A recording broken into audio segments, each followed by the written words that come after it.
There will be spoilers ahead. Lots of spoilers, so be careful, won't you?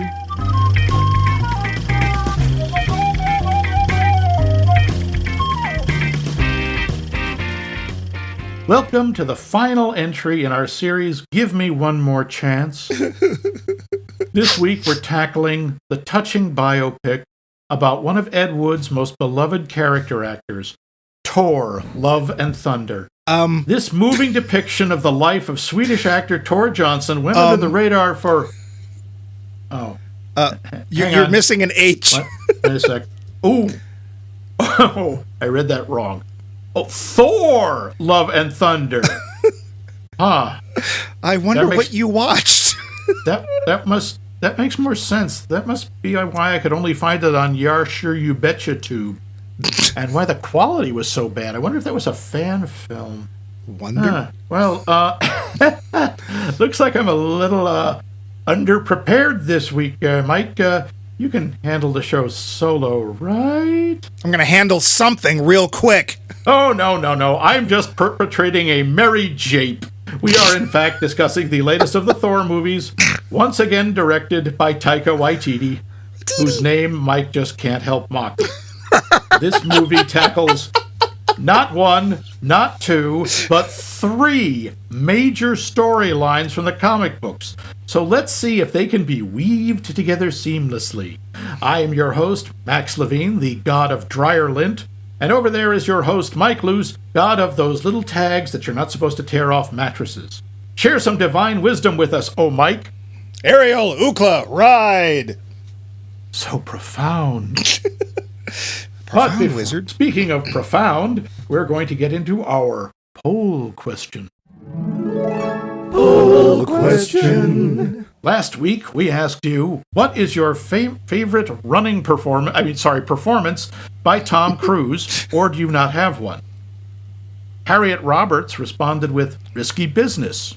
Okay. Going way back. Yeah. Seth Jacobs in a terse but accurate but very to-the-point answer, Magnolia. Magnolia. That's different. Brian Mundo says, The Sixth Element. We're still in production and waiting on him to read the script, but my people emailed his people. They said he'd think about it. Oh, Brian, you have no people. Oh, Slow Bear. Sixth Element. Okay. Nick Hoffman also says Risky Business before he was him. Very different from most of his work. I also really love The Last Samurai. Oh. Really? But that's less for him and more about Hiroyuki Sanada and Ken Watanabe. Yeah, Ken Watanabe rules. Tyler Stewart says Nick Hoffman, seconded. Oh, well, that's easy enough. Dave Thud says, I'm inclined to say A Few Good Men. Of course you are, because it is a trial movie with a dramatic cross-examination. Dave's a lawyer. But Tropic Thunder is really his best. It's the one time I thought he was acting in the sense of trying on a new persona. That is fair. Nick Hoffman entire episode on Tropic Thunder chimes in with, I can't believe I forgot Tropic Thunder. He was epic. Yes, he was. Kelly Cooper says, Edge of Tomorrow has him go through a damn fine redemption arc, and I'm a sucker for a good redemption arc. That's fair. True. See our entire episode on End of Tomorrow. Is that Rinse, Wash, Repeat? Yep. Okay, I never can remember the name of that movie. Yep, that's Groundhog Boom. Oh. David Meiselman says, not sure which would be my favorite. Maybe A Few Good Men, but the one that made the biggest impression on me was Born on the 4th of July. Ooh, yeah. I thought that showed he really could act. Yep, I gotta give you that one. Yeah, that was a good film. It's just really not easy to watch. Ooh, it's hard to watch, but he does an astonishing job. The scene that just makes me go, I'm not watching this again, is when he's come back and he's in that hospital and there's all the guys with the tubes. Yeah. I'll just leave it where the tubes, I'm not going to tell you where the tubes are. Yeah, but I'm just like, no. Yeah. Dr. Professor Rebecca Pelkey says, for nostalgia, I'm going to say Legend. Really? It's certainly the one I watched the most. Okay. I agree on A Few Good Men overall, though. I also think Oblivion is somewhat underrated, but that has more to do with cinematography than acting. Yeah, I'll give you that one. Oblivion. It's a science fiction one. I saw it, I think. I'm getting confused with the one with Matt Damon in it, where he had the back brace. Matt Damon! The Martian. No, the one where he's got the back brace. It's where it's the rich people live in space above Earth and all the poor people live. Oh, yeah. I don't remember. It's not called Oblivion, Foster. No, it's... Yeah. But it's another one-word title. Yeah. Adam Mark says, A Few Good Men is definitely his best film, in my view. For his best performance, I love Far and Away. Huh. Oh, really? Irishman Joseph Cruz and his landlord's daughter Shannon, Nicole Kidman, their first and best film together, run away together from 19th century Ireland to America, I assume to 20th century America, in hopes of escaping their respective circumscribed lives and the thought of claiming free land in Oklahoma. The pair get sidetracked in Boston, like you do, where the two pose as brother and sister to share a boarding house room. Joseph takes up boxing to support himself. When he loses a pivotal fight, the two are left penniless. Now faced with poverty, the two must find new ways to scrape by. As their affection for each other grows, Joseph questions whether he is truly what Shannon needs in her life. Both pull off the Irish accent, and it really has a wonderful Dickensian rags-to-riches element. Melodramatic, as all the best early 90s films were, it's definitely a must-watch for those who like Cruise, Kidman, historical films, and adventure. Now I'm intrigued. I've never seen it, and I never particularly wanted to, but it makes it sound kind of interesting. He does have that ability to make you want to watch the films he talks about. Stop that, Adam. I will say I am dubious about Nicole Kidman and Tom Cruise doing Irish accents. And of course, Nicole Kidman, I absolutely believe, could do it. She's really good at accents. I also just can't help but wonder, where's Colin Farrell during all this? Was he just standing off in the sidelines going, "Oh, come on"? Because he's, Irish. No, he was off playing an Italian guy. Or maybe they hadn't built him yet. I don't know. Yeah. Pete Krychek says Tropic Thunder, hands down. Chrissy Becker-Krenitsky says Interview with a Vampire. I'm actually shocked no one else has said it. I'm not. In stark contrast, because those Canadians are very stark people and enjoy contrast, Vince says, I am not a Tom Cruise fan. I don't hate everything he has done, though. I think his performance in Magnolia was pretty good, and his deadpan performance in Eyes Wide Shut worked for the role, for me anyway. I also think he put a huge effort into Lestat for Interview with the Vampire, a film I hated, so that is faint praise to say the least. I appreciated the effort, but he's completely wrong to be playing the character. True. Everything else is meh or banal to me.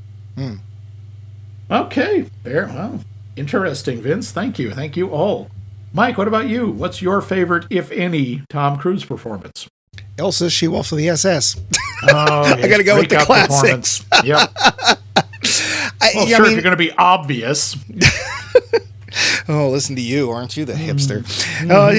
He had a role in this small film. You wouldn't have heard of it. Yep. It's got to be Magnolia. I honestly think that was kind of an Oscar-worthy performance. He was so horrible as the character, but he put so much into it, and it was so against his type that I really got to go for that performance. To be fair, I saw Tropic Thunder, as I said, see our entire episode on it. I don't remember him in it, so that's weird because we had 3 people who really liked him in that. I also had forgotten about Born on the 4th of July, but he. Even though that's a quote-unquote heroic role, he was pretty good in it. The problem I have with Tom Cruise is, besides his religious... Can I use that word? Is that even fair? If you make it up as this... Okay, well, let's not go any further than that. Yeah. He tends to do things where it makes him look great, and I got tired of that, like last week's film. He can act, and unfortunately my issues with his personality get in the way. And he can, I'm surprised nobody said Jerry Maguire. He was actually pretty good in that too. Not outside his wheelhouse, so to speak. But all in all, for seeing him really pour himself into a part and give something that I think was heartfelt and honestly Oscar-worthy, I have to go with Magnolia. How about you? Okay. In terms of performance, I got to go with Born on the 4th of July. That's an incredibly difficult part, and he owns it. I like him in Tropic Thunder. I think he's hilarious, but it's a cartoon. Yeah. It's even based on a couple of actual producers. The one that really struck me a long time ago that made me think this guy can actually act was Rain Man. I think he's really good at. I think he's really good in that. It's just because again, he plays a very flawed character. He's not wonderful. He's not completely heroic. He warms to his brother, but he's kind of a sleaze through most of the movie, and he does it really well. And you believe the connection between him and Dustin Hoffman. The problem, of course, is whenever they're both on screen, you know where you're looking. Yeah. Because it's Dustin Hoffman. I do appreciate in that film, too, that they didn't try to Hollywood the ending. They didn't, suddenly have Raymond... I'm better. Yeah, I'm not like this anymore. I'm not autistic anymore. Yeah. And it's like, no, he just can't live in a regular situation. He needs needs extra help. Yeah, very caring and a very attentive atmosphere in which to live, and they didn't try to gloss over that. I will give them that. I had forgotten about that one too, and that is a good movie. So, a lot of good answers. Terrific answers. Like Smaug the Dragon, we hoard your answers. We love them. We sleep on great piles of them, and we need more because our mattress is getting lumpy. So, our new question: what's your favorite mythologically-based movie? Any mythology counts. Oh, interesting. And now, stuff about the movie. The facts. Budget. Oh boy. $250 million. Wow. $250 million, folks. That's because of all the locations, right? Yeah. Worldwide gross, $760 million. Oh. Technically a success. Oh, good. And do you like nepotism? Because we have so many members of Chris Hemsworth's family in this movie. We do. Both of his sons, Sasha and Tristan, show up as young Thor at different ages. His brother, Luke Hemsworth, is the stage acting Thor at the stage in New Asgard. I was wondering, who is that? He looks familiar. He is he is one of the brood of Hemsworths. Oh, God. Do we have Gummo Hemsworth in here, too? No, Gummo is not there. His wife, Elsa Pataki, plays a former lover of Thor, the wolf woman in the opening, who he loves while on the back of a woman wolf. And Gor's daughter, Gorette, which might as well be her name, her character doesn't have a name, is played by his daughter, Chris Hemsworth's daughter, not Gor's, India Rose Hemsworth. Oh. Well, yeah. I mean, they did have a good chemistry. They did. They were absolutely believable. I have a feeling that's exactly what it's like for them at home. Except the glowing eyes part. I don't know. Wow, that's a lot of Hemsworth. This is a Hemsworth-rich movie. And how much is a Hemsworth? I'm going to guess in the tens of millions. That's what I'm going to guess. Something like that. Christian Bale, who plays Gore, and if I hadn't read that, I wouldn't have known it because he's unrecognizable. It took me a minute. He had initially turned down the possibility of appearing in any more comic book or superhero films after The Dark Knight Rises, seeing the genre as uninteresting from an acting perspective, and especially finding the experience of donning the Batman costume to be a miserable one. Okay, that's fair. See, anybody who's ever played Batman. Yeah. He agreed to take the part in the film, though, because he was impressed by Taika Waititi's previous works. Waititi? And his kids begged him to take the role. Of all roles for your kids to beg you, it's take this bald, poorly named Marvel character that didn't actually exist before the movie, but do that. No, he did. We'll get to that. Oh, did he? Okay. Natalie Portman had to stand on platform boxes next to Chris Hemsworth to look taller next to him. She is 5'3", a full foot shorter than the 6'3" Hemsworth. Yeah. Wow. Okay. Yeah. At least they could have dug a trench that he could stood in. Wasn't there another sister Hemsworth who could have played the part? Well, never mind. In the comics, Gore the God Butcher's powers are shared with the symbiote beings, Venom, Carnage, all that crap. Okay. Because the Necro Sword is, sorry, that's just it's a hard MacGuffin to say with a straight face, was created by Knull. I know it's Null, but it's spelled with a K because I don't know why. The dark god of the symbiotes. Sure. The film does not mention the symbiotes as they're currently having films produced by Columbia, though one made it into the Marvel Cinematic Universe in Spider-Man No Way Home, sort of. The previous wielder of the Necrosword, implied to be Null, is made by an unknown and unnamed figure. Sure. The character Daryl Jacobson, who is the tour guide who's showing the fragments of Mjolnir. Sure. That's a cameo. The character actually appeared in Taika Waititi's non-canon comedic shorts, Team Thor Part 2, and Team Daryl. In the shorts, Daryl is Thor's human roommate. He's then the roommate for the Grandmaster. Wait, is it the Donald Blake thing, or? No, he's just Daryl, this guy who happens to live with Thor and has to deal with having the God of Thunder as a roommate. And spoiler, God of Thunder is not a great roommate. He's not even doing the Sigurd Jarlson thing? Nope. For those who don't know, there's one point where originally Thor in Marvel Comics had an alter ego he would turn into, or Donald Blake would turn into Thor, and Donald Blake was this sort of crippled doctor guy.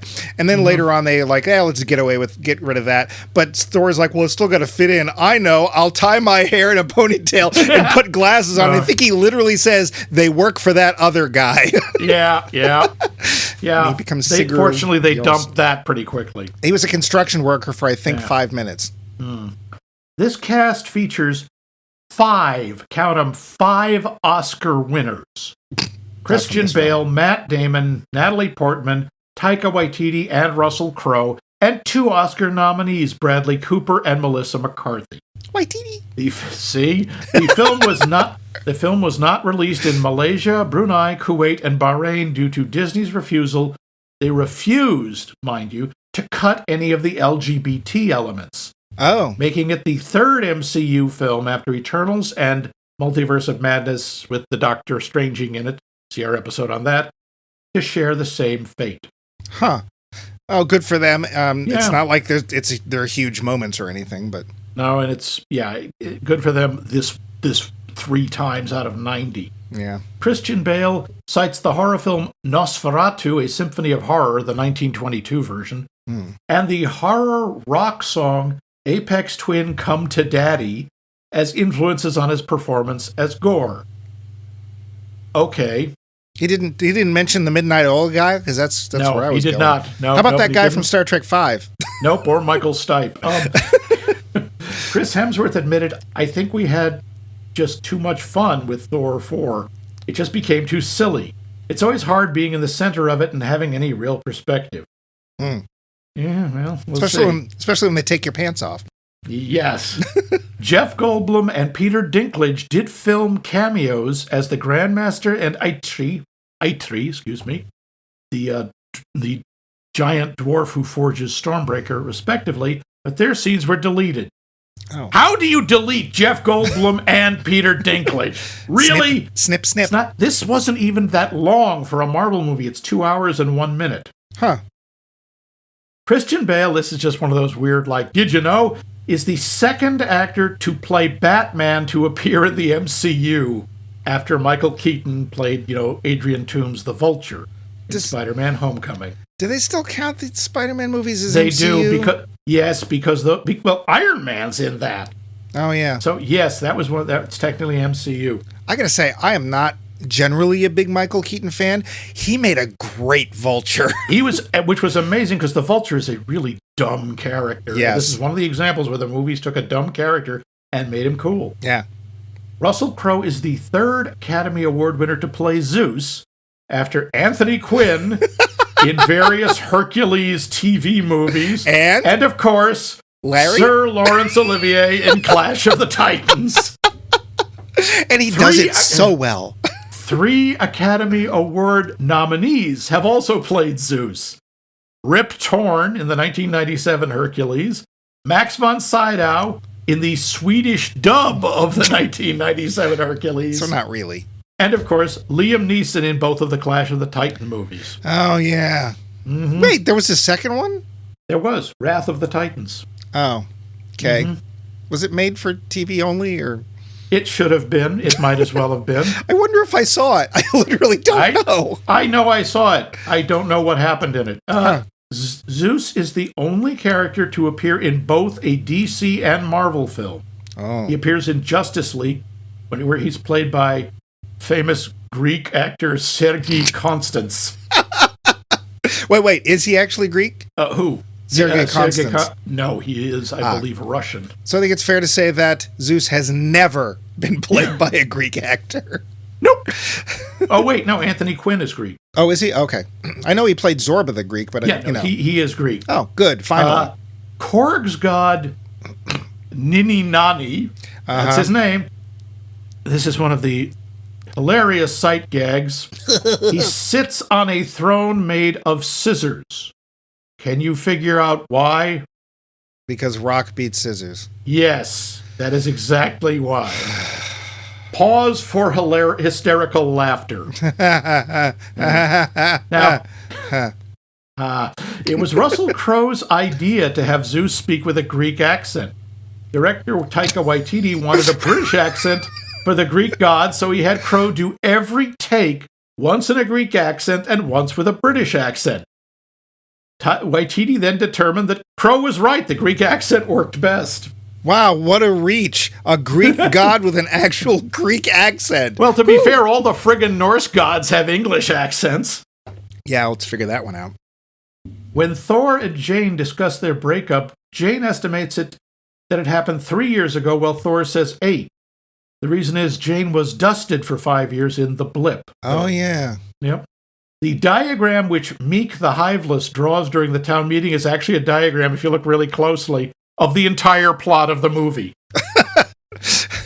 We could pause there and just not have to watch the rest? Oops. Yeah, pretty much. Oh. After Zeus flicks Thor's clothes off, you see that he has a tattoo on the right side of his back that shows a list of people he lost throughout the years. The names you see are Mother, Father, Heimdall, Loki, Tony, and Natasha. At the end of the movie, Korg is revealed to have met a love interest, a Cronan named Dwayne. As Cronans are a living rock race, this is a joke about Dwayne The Rock Johnson. Pause for hysterical laughter. Thank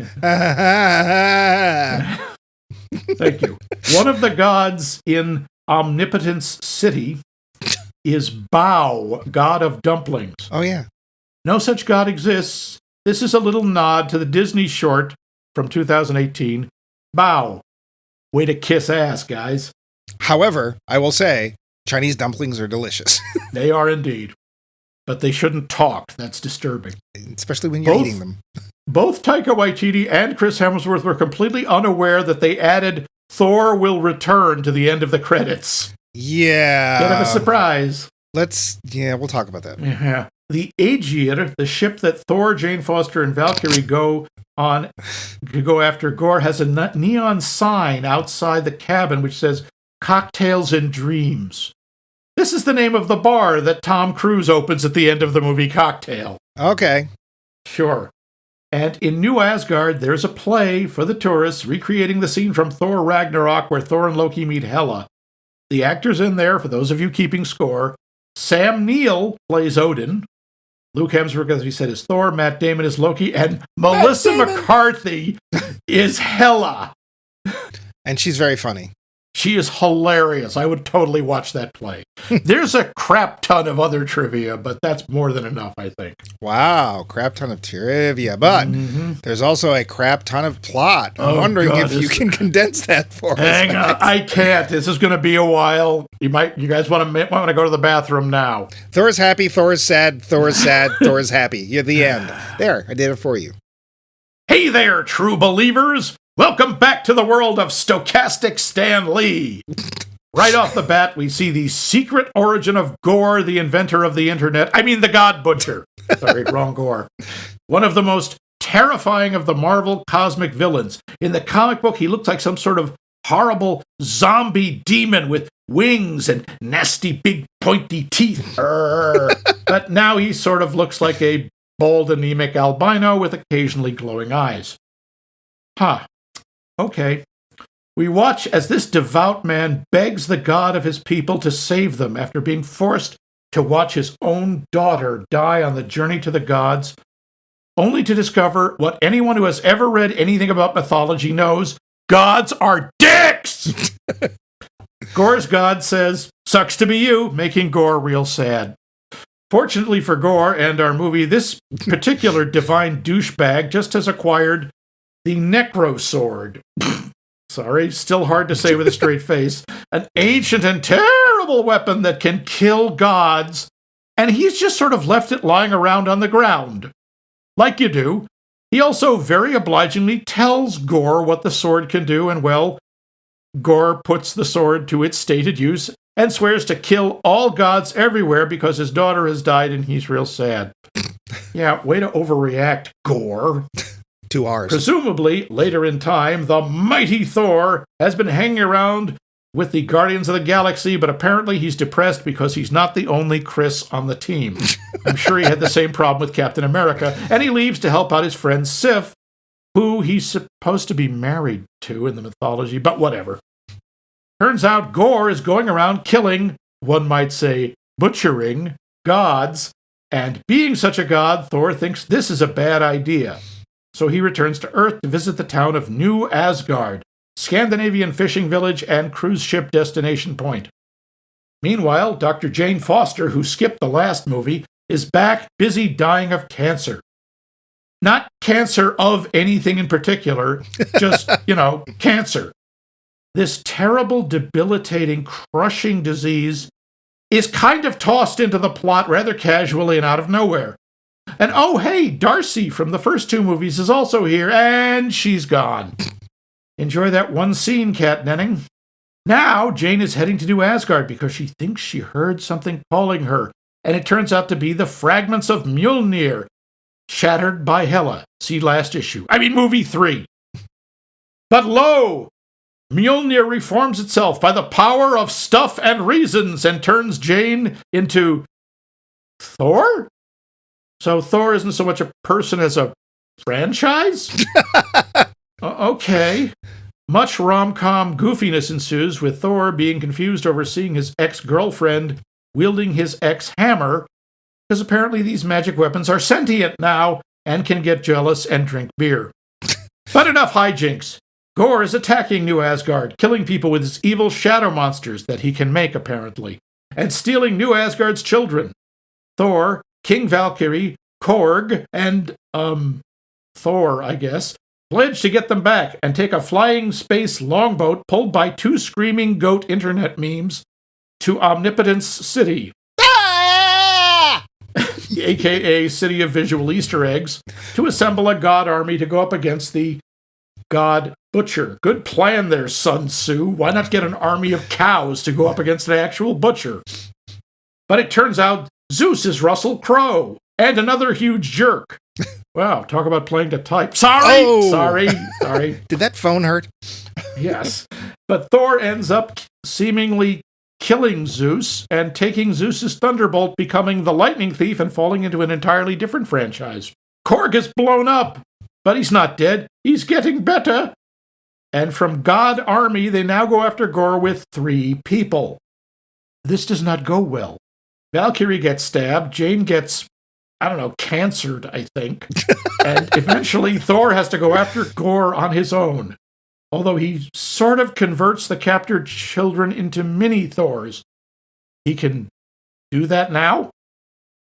But Jane sacrifices her life to come to his aid before Gore can reach the magic wish-granting genie. Eternity. To wish all the gods dead, I guess. But the 2 Thors break the evil Necro Sword, which does nothing, because Gore reaches eternity anyway, so everything they did was for nothing! Anyway, Jane finally succumbs to her cancer of the everything, and Thor convinces Gore, for sure, to, not wish for all the gods to die, because all you need is love.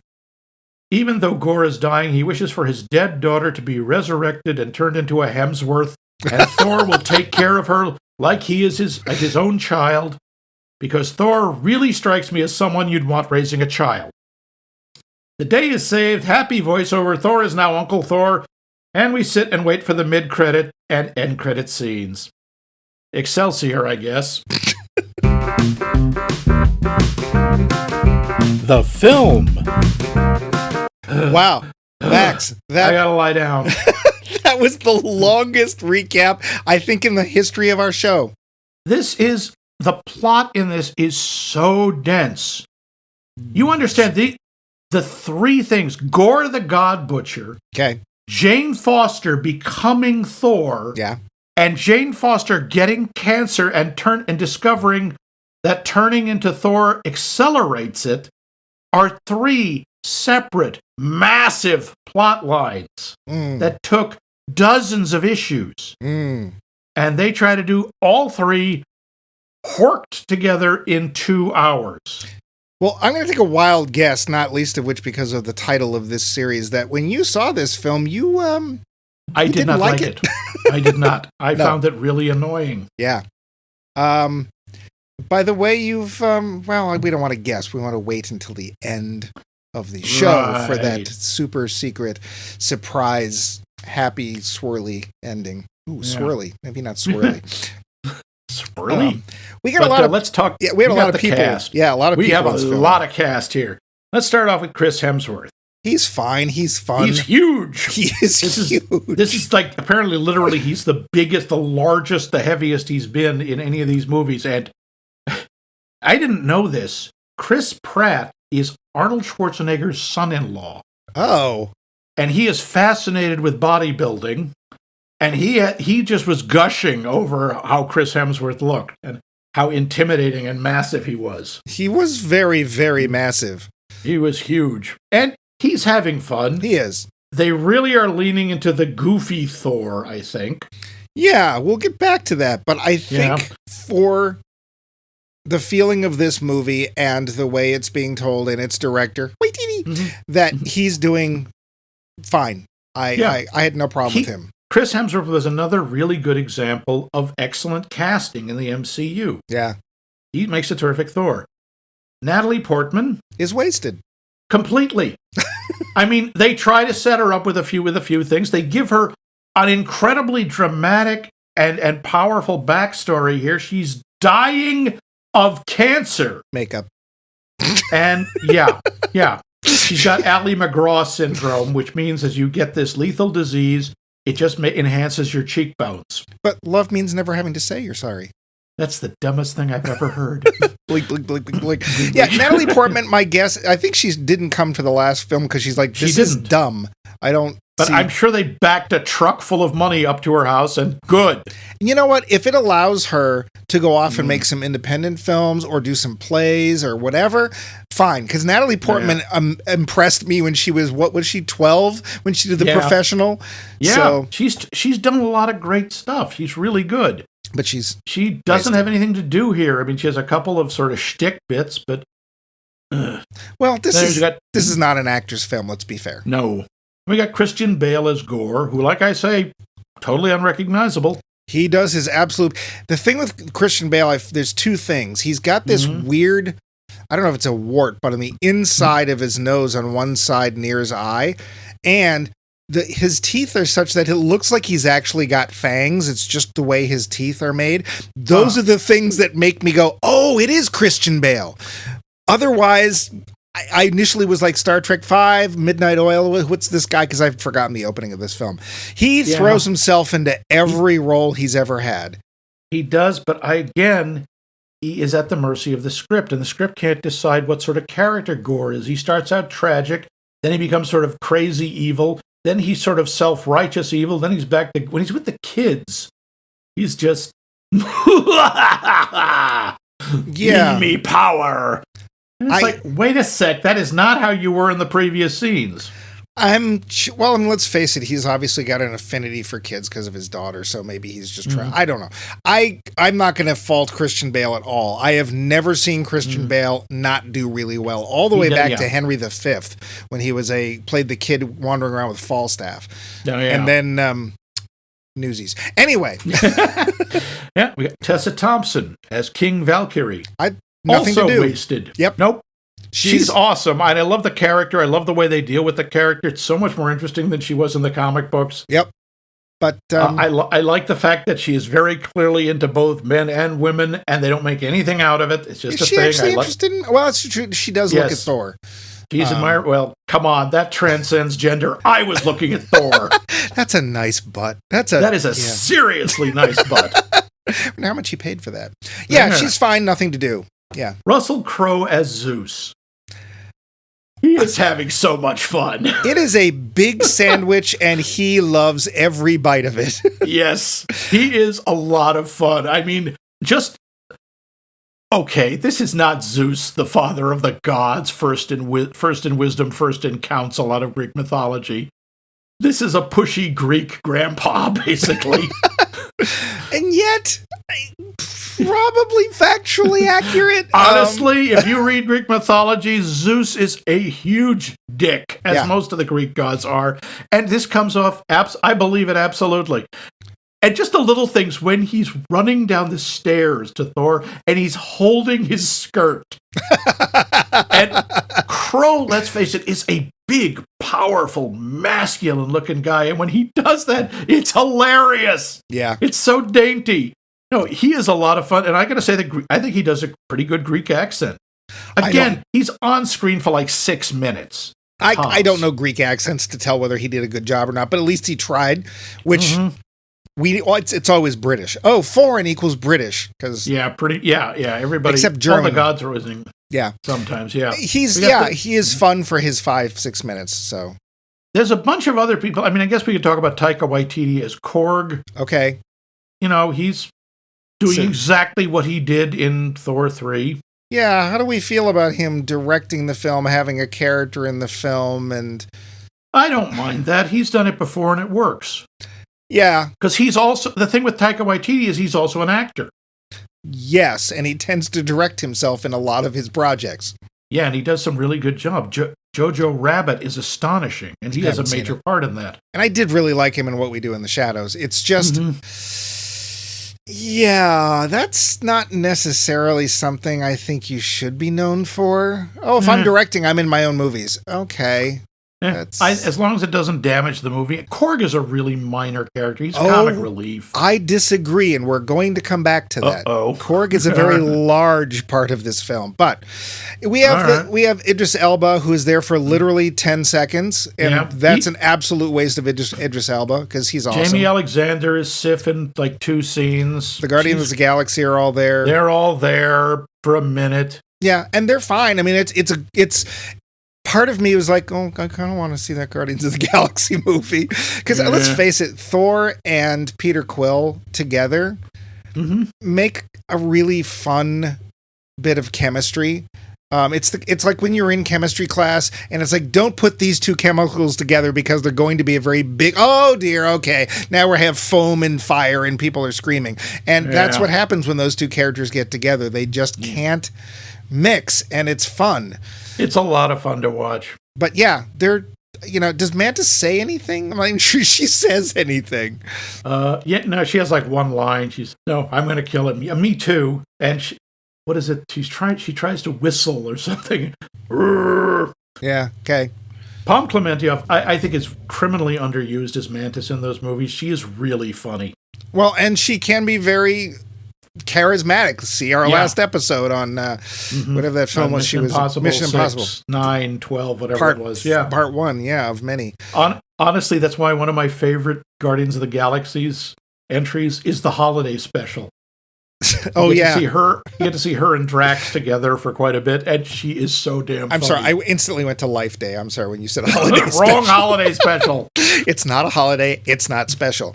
No. I want to say, though, I want to bring up Kat Dennings, and you may disagree with me here, because I know you like her, but I really wish, in a way, she wasn't in this film because I want to see more of her. I forgot how cool she is, and it's like I want more Darcy. Darcy was awesome. Darcy is so. She's like the grounding character. She's the one that points out, wait, that costume is ridiculous. Or I always love that she refers to Mjolnir as meow meow. Yeah, I'm going to say this is one of the downsides of this film. All of the women in this film are interesting, and I want to see more of them, and none of them get a moment. Nothing. No. Even Natalie Portman's Jane Foster and her big dramatic moment, it's like, after school special, dead. So, Marvel still has a lot to answer for when it comes to its female characters.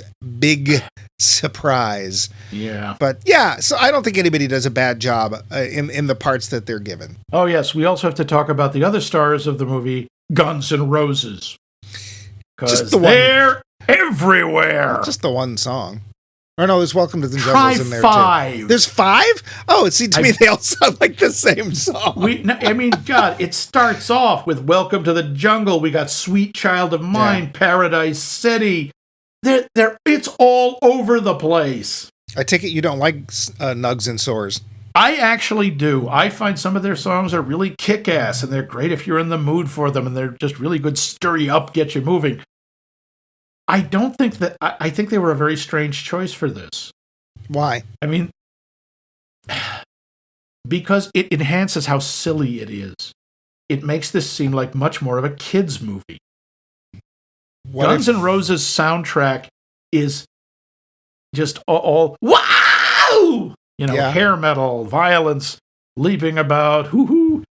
And it's very hard when you're... Oh, yeah, by the way, Cancer.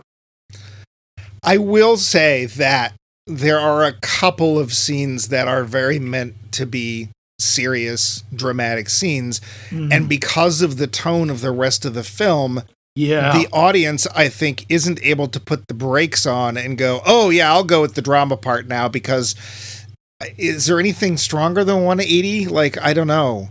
Because the tone shifts in this movie are violent and very odd. We find when Thor finds Sif, she's just gone up against Gore, apparently. She's lost her arm. Yeah. And she's trying to do a dramatic, let me die, let me go to Valhalla. And they turn it into a comedy routine.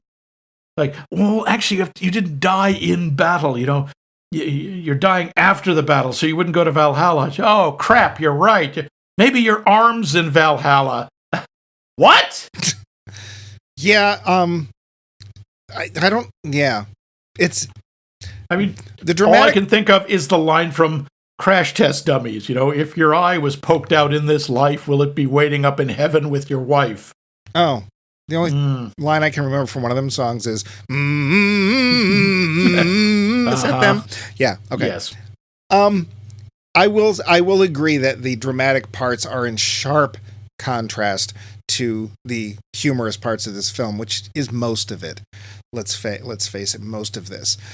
We have things too, like New Asgard, which has become a lost land of Disney World.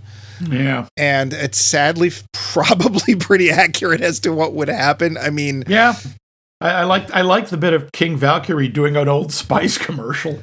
Yeah, I actually just love the play. The play is hilarious. And Melissa McCarthy, I'm like, you know what? Forget the rest of the plot. I want to see the rest of the play. I want to see her do Hela some more. Yeah, it was kind of like watching Mary Jo Peil in a way, just going over the top. And that part is fun. The Christian Bale part, I will admit, because I forgot this film. It's for those of you who might be younger out there, something's going to happen as you age, and that thing is going to be forgetting.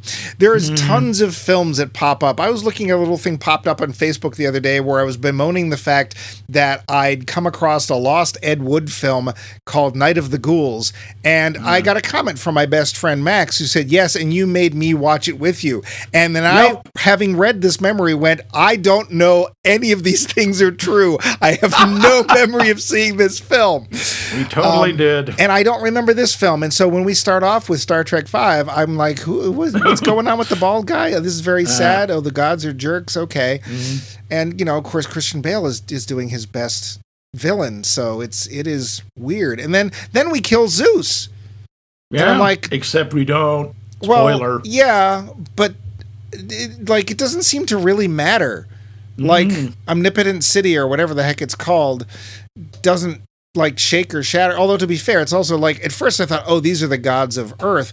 Oh no, there's gods from other planets in here. Why is the white guy on top? Why are the Greek gods in charge? I mean, we can see when the window breaks, there's two of the Celestials, the guys who created most life in the galaxy, hanging out. Well, that's a Marvel thing that most people won't know. Yes, unless you saw the Eternals, and if you did, I'm very sorry. Well, and just like Eternity, he's like the Jack Kirby character to end all Jack Kirby characters, because he is a man-shaped hole in space, basically. He is the living embodiment of the entire universe. And I gotta say this for the movie, they got the look perfect. Yeah, but when he shows up, are you in the back of your head singing Universe Man, size of the entire universe, man. Yes, I was. And I'm like, oh God, please don't make him talk. There's no way they're... Oh, good, they didn't. Well, and let's face it, we're sitting there watching Gore, who's been basically betrayed by his own gods, given a chance to get some payback. The big problem I have there is I'm kind of on his side. He has a point. Yeah. Because it's not, and you can't just say it was his god, Rapu, who it was. Oh. It's like, well, there's one awful god. Like, no, Zeus is a jerk. We've seen Odin be a jerk. Loki, for God's sake, as it were. There are a lot of awful gods out there, not to mention anybody who's ever read any Greek, Norse, even Hindu mythology. Well, and two, I have to wonder that there were some notable absences in Omnipo City there. Let's say any gods from any religions people are actually following. Oh, I don't know. Didn't you catch that? Oh, there's the god of carpenters, but we don't see him. Oh, no, I didn't see. I missed that line. Yeah. I think, oh, okay, that's cute. Well, and we don't have whatever the Jewish god or the... of course not. They're not supposed to portray him, and you can't portray images of Allah. Right. You're not supposed to do any kind of human-based or animal. I think you're not supposed to do representational images at all, if you're, which is why they do geometric stuff, Any graven image, yeah. But, so does Zeus still have followers? Is that a thing? Why do you have power if you don't? Yeah, that's what I was wondering. It's like, when was the last time anybody actually prayed to you? Also, apart from some tourist going, oh, there's the statue of Zeus. Please let my camera work. Yeah. Oh, don't let my phone's battery die because you're the god of electricity, right? Don't. Yeah. So, well, here's the thing too. When they first announced they were going to be adding Thor to the MCU, I'm like, oh, that's going to cause some problems because they're gods. How are they going to deal with that? And originally they're like, oh no, they're just aliens and people worship them, but they weren't gods. Oh, okay, that makes sense. But now they are again. Yeah, and apparently there are all kinds of gods, and they're all real. And there's a bunch of the Marvel gods, like Bast, who's the cat goddess who they worship in Wakanda and Egypt. Meow, meow, worship meow. That's it exactly. But so you can kill gods with this sword that just happens to exist because stuff and reasons. Oh, and it talks to you, and it's like the One Ring, except it's the one sword. And then it gives Gore, who quite honestly has a reasonable gripe, a weapon to fight back, and who then decides, well, if my god's terrible, all gods everywhere must be terrible, therefore I'm going to go kill them. Yeah. Okay. You could see him, I could have seen him more interesting if he was like the god judge, like he went around and said, okay, do you take care of your people? No. Die! Oh, you're nice to your people? You actually answer their prayers? You may live. Well, let's face it, the result would have been the same. Yeah, pretty much. But then we get to Omnipo City there, and Zeus is like, oh no, we can't let him get to the eternity, because if he gets to the eternity, he gets a wish. And I'm like... It's a Mario. But it's just like, where did that come from? Yeah, apparently eternity, like I say, is a genie.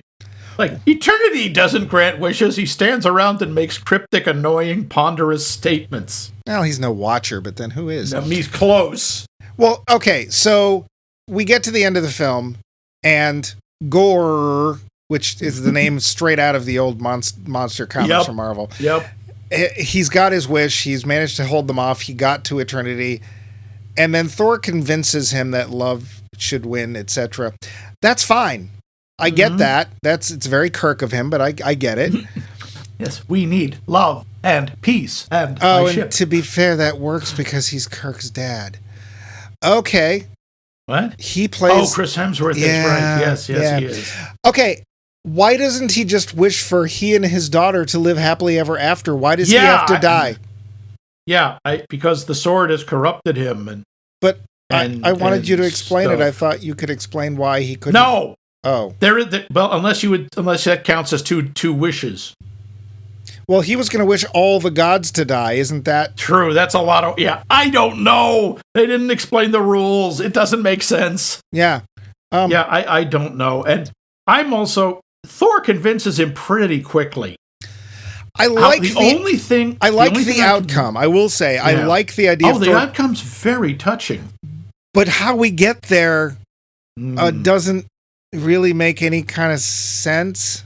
The one thing that does is, and this is the one suggestion that what they do does actually make a difference.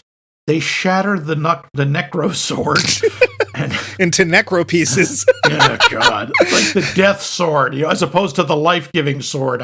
Anyway, they shatter the necro sword, so he's no longer corrupted by it. Yeah, it's still killing him, but he's no longer, in effect, possessed by the evil within.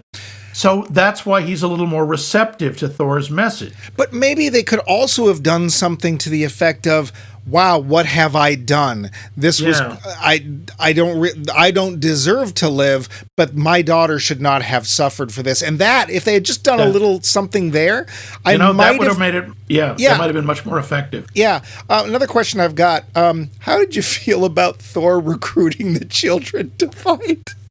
That's creepy. He basically starts a children's crusade. Yeah. The only problem I have with it is it ends up being kind of cool, and I bet the kids in the audience loved that part. And of course they did. The little girl with the electric bunny, I loved that. Was cute. I have to admit, I love that shot where it's like, grab a weapon, and they're like picking up random pieces of junk, and she holds up her stuffed bunny. Yeah. And it becomes a terrifying weapon. And let's face it, I'd watch a movie with Axel in it. Axel's cool. Yeah. Axel is very cool. Wow, the son of Heimdall. Yeah. Discarded his Norse name to name himself after Axel Foley. Axel Rose. Hey, Axel Foley would work too. Yeah. Beverly Hills Cop. Yeah. Well, let's face it, he was called Astrid, which is generally a woman's name. As far as I know, I don't know, maybe in the ancient Viking, I don't know. Yeah. So, I will admit, there's a lot of things that don't work in this film, and I think one of the other big problems with it is when the film appears. The film appears after Avengers 4. Yeah, and after Endgame. And everything leading up in the MCU to that point, it has its moments of humor. Thank you, Robert Downey Jr. And occasionally Chris Pratt. And a couple of Dave Bautista. He wasted in this film. The more I see Dave Bautista, the more I want to see of Dave Bautista. But it's still a pretty serious story. And the end of Avengers Endgame is very serious and very sad and very touching. Especially his Iron Man's daughter there. I love you 4,000. 3,000, yeah. And then we get this.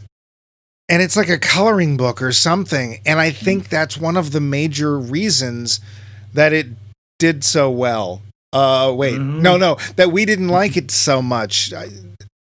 Could it have been released a different way that we might have enjoyed it? I don't know. I mean, Thor 3, Ragnarok, there was a lot of humor in that. Yeah. But there was also some genuine feeling. The scenes with Thor, Loki, and Odin are actually quite touching. And Hela is a character where you go, yeah, she kind of was wronged in certain ways. The problem is, while there are supposed to be dramatic, emotional moments in this, they feel really unearned. I mean, cancer, I am sorry, it is a terrible thing, but dramatically, it's a cheap shot. Yeah. It's an easy way because virtually everyone alive knows someone, was related to someone, or has had it themselves. It's a shortcut, and it's dramatically cheap. Well, especially when it's cancer of the everything. Yes, yeah. It is. We don't know cancer of the what. There is no just cancer. You get cancer of the something. Yeah. But it all feels unearned. And I got to tell you, what did you think of the chemistry between Natalie Portman and Chris Hemsworth? You buy their romance? Oh, they stood next to each other. Yes. Yeah, they occupied the same shot. I appreciated the chemistry when she's like, yeah, you left me and you were a big jerk and you were never around. Like, I appreciated their Oscar and Felix side of the relationship more than the I love you forever side of the relationship. I believe, here's the thing, I totally believe Thor as your average guy. And I mean guy. I'm not saying man. I'm saying guy. Dude. The same reason that they said in Say Anything, don't be a guy, be a man. Yep. He is a guy and he's clueless and he wants to go do guy things and still come home and have a relationship and it's not going to work. I believe that. The I've forgiven you and I love you forever part, not so much. You know, I like their relationship in the first Thor movie because she's kind of overawed by him. Right. And he is fascinated by her. Yeah. But that sort of thing can't last. As we see. And I like the fact that you see it start to fall apart in the second movie. It's referred to, I think, in the third movie as being over. Right. And in this is like, yeah, you should have left it like that. Well, technically it's over just like that. See what I did there? Good yes, thing. I see what you did. Hand clap, finger snap, even if it's mindless crap, it's still Billy Joel to me. Yep. But here's the thing, though. How did we feel about it the second time? Yeah. The finish. So, Max. Yeah. You saw it the first time. Bleh. I did. Bleh. Didn't like it. No, sir. Didn't like it. But now you've had some time. And how do you like it? No, sir. I don't like it. I'm sorry. If anything, I dislike it more. Yeah. Because we've seen more Marvel movies and we've seen more things that work. And this it doesn't hang together. The tonal shifts are incredibly disruptive. Yeah. I agree with Hemsworth. They went too much for silly. And when you're doing silly, it's really, really hard to then shove in dramatic, painful moments. Good movies can do that. This one does not. I think the actors are doing the best they can with what little they're given. I mean, this, as you said, is not an actor's movie. No. This is a spectacle. And even the end and mid-credits, like, oh, Jane gets to go to Valhalla. Okay, that's nice. Which also now, this isn't just Alien, this is the afterlife. Right. She died and her spirit is now in Valhalla. So now we know, in the Marvel Universe, there is an afterlife. Okay, that's kind of a big deal. And is that where she wants to be? You know what you do in Valhalla? You feast, you drink, you fight, you chop each other to pieces, lather, rinse, repeat. Oh, Tom Cruise, huh? For eternity, until Ragnarok. Huh. And the other one, where, oh, look, Zeus is alive and being tended by his Zeusettes. That is what they're called in the cast list. The Zeusettes. And we get the introduction. Nobody believes us anymore. Nobody prays to us, which may then beg the question: why do you still exist? So you, my son, are going to go and slap them around. Got it, Hercules? And there's Hercules, or Brett Goldstein, Roy Kent. Yeah, which I didn't recognize. I'm waiting for his theme song. He's here, he's there, he's every beeping where. Hercules, Hercules. I think it could work. Wow, Ted Lasso reference. Yeah. What about you? What did you think the first time you saw it? I thought it was overly silly, and I thought it was just goofy and not interested, and it just was, it's like, really? And now? I actually kind of liked it. Really? Okay. Yeah. No kidding. And there's something that my buddy the Weasel pointed out that I did not, even though it's very obvious in the film, and I said we'd get back to this. Half the time we say we'll get back to this, and we don't. Yeah. One of the things I did not realize, even though it's obvious in the film at the time, was this film is being told by Korg. And because it's being told by Korg, and if every once in a while you hear him saying things that's like he's narrating. True. It's like he's telling this story to the kids of New Asgard. And if that's the film, then it really kind of works. Huh. And I get it. And it's for kids, even though there's killing in it, because, well, they're Asgardians. I suppose that's a thing. Yes, it does not excuse the tonal shifts that don't work, except that you've done this in fairy tales and stuff forever, so it sort of does. It doesn't make me care more about the relationship between Thor and Thorina. It doesn't make me feel, bad when she goes off to Valhalla or whatever. But looking at this as a kid's film, I bet kids loved it, especially the end where they got to do something. Yeah, the kids get to kick ass. And when even in the beginning when Thor is just sort of like contemplating and the war battles going on around him, he's not involved, and somebody finally comes and wakes him up. It's a real rock and roll moment, and it's goofy, but I don't kind of fell for it. I don't know why. Okay. Yeah. Huh. All right. Yeah, I can see that as if you view it as a children's movie, maybe. Yeah. But what did you think of the very end, where Thor and Nameless are now living together? The girl? A little girl, yeah. I loved them together.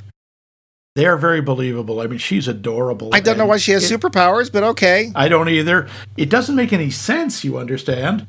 But except they are absolutely believable as, a bratty kid and a guy who's trying to find his way as in effect, a father. And then taking his, 9-year-old niece into battle. Yeah. Which admittedly is very Asgardian. Well, maybe he gave her Thor powers, although she's purple, so I don't know. Yeah, I don't. Well, she's also sort of the child of eternity. I don't know. Is she? Well, when she first appears, she's in the same kind of galaxy outline that he was. Okay. Yeah, I don't know. They don't say.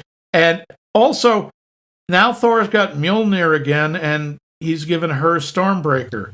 I mean, how does Stormbreaker feel about this? Well, and why is Gore able to use Stormbreaker either? And why didn't Thor call Stormbreaker back when it got taken from him? He doesn't even try. There's still some big plot issues in this film. There's a lot of plot holes. But as goofy as it was, the heavy use of Nugs and Soars music, I don't know. I kind of enjoyed it. I was surprised. Well, I really didn't expect that, but I think one of the reasons is it's been so long since I watched the Marvel Universe original films, and I think any connected anywhere near that, even because right after we did Avengers 4, people were like, what are you going to do next, expecting another big arc, and Marvel was like, this character, Rooney, Shang-Chi, and they don't have, and as we pointed out in Multiverse of Madness, that could easily have been the next 10-film arc. They just decided not to. So, I don't know. I liked it. I don't think it's good, but I liked huge holes. But but you know what else I like is your poll questions. If you would remind us of what that is and how people can answer us. I will. You must first find your way to the Bifrost Bridge, and there you must duel Heimdall and answer the riddles of the trolls. And no, that's true. You can just tell us, what's your favorite mythologically-based movie? Any mythology counts. And you can answer. You don't have to go to the Bifrost or, Mimir's Well or the Gates of Hell or any of that. You can just go to our website, which is very much like the Gates of Hell, maxmikemovies.com, and you must pass the pony of evil. No. You totally have to pass the pony of evil. Just leave a comment. You can leave a comment, or you can send us a Raven mail. Email us at maxmikemovies.com. There's no or you Ravens. Can find it on the Book of Fates. Facebook. whatever, under Max Mike Movies. You can leave your answer there. And of course, we are on so many podcast apps throughout all mythologies and all pantheons throughout the universe. But wait, what? What else could they do? Oh, yes. What else could they do? You don't remember the phone number? I never remember the phone number every week. It's 398-7266, isn't it? I thought that was the garbage compactor number. Yeah, that's right. Yes. Or stop editing. Oh, no, there's no edit. Of course, shut up. Well, then, I'm going to give you Mike's home number, and you can call that. Yeah, call my landline. You can call our hotline at 617-398-7266. That number again, 617-BITE-ME-MIKE, or 617-398-7266. But that concludes our Giving Movies One More Chance. Yeah. And we're going to be starting up a brand new series. Tell us about this brand new series, Mike. Well, I'm ready when you are, CB. My initials are not CB. Or are you close. referring to the radio? No, that's actually the name of the series. So we're going to take a look at films that take a look at Hollywood. A lot of them will take a look at old Hollywood. I think some of them will take a look at mid-Hollywood. I don't know that we're going to be looking at any that take a look at current Hollywood, but we never know. But films that where Hollywood congratulates itself are actually more often than not doesn't. They take a look at behind the scenes at how films are made, or they, in some cases, do glorify those halcyon days of racism and sexism and stuff like that. Yep.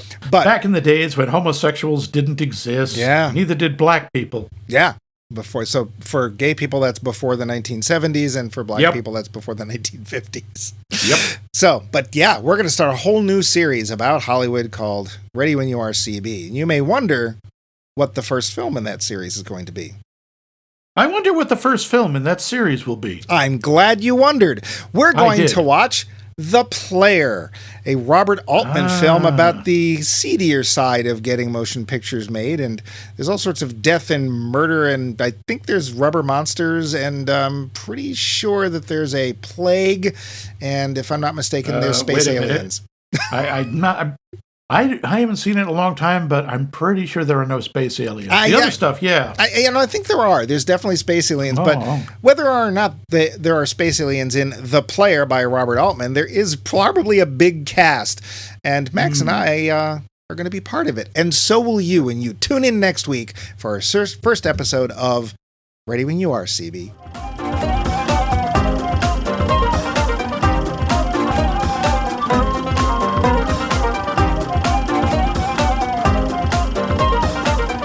This has been a co-production of The Voice of Max and The Movie Wrench.